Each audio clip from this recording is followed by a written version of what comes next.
ये संसार में यही है, कोई है किसी का नहीं, पर भगवान की माया का पर्दा इतना प्रबल है, सब दिखाई ये पड़ता है, सब मेरे हैं। गीता में भगवान ने यही समझाया है,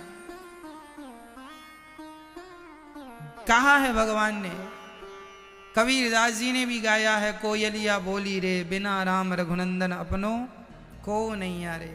कोई नहीं है भगवान के सिवा, सब कहा है, समझाया है हमारे साधु संत ऋषि मुनियों ने, जिनको जो अनुभव हुआ है।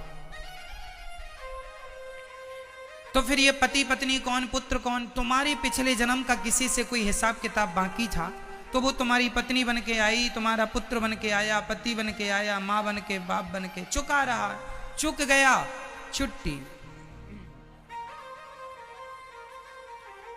एक जन्म में जिसकी तुम पत्नी बन गई हो, अब हो गया, अगले जन्म में फिर कोई और ही मिलेगा। पता नहीं अगले जन्म में हम लोग मनुष्य भी बनते हैं कि नहीं, कौन जानता है।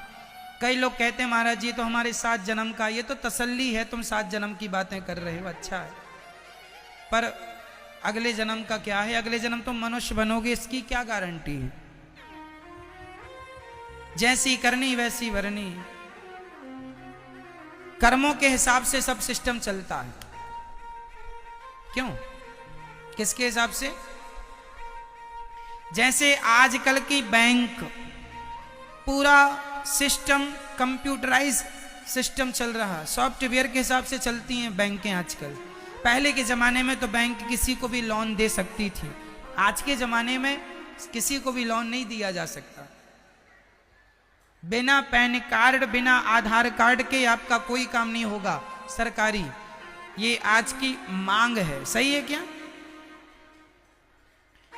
ITR पूरा करना ही पड़ेगा आपको, और वो पूरा पैन कार्ड से ही लिंक होता है।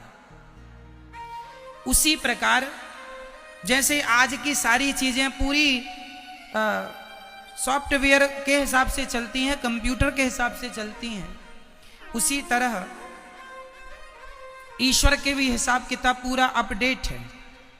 तुमने जैसा कर्म किया है वैसा तुम्हारी पहले से लिस्ट तैयार हो गई है, अगला जन्म तुम्हें क्या होना है।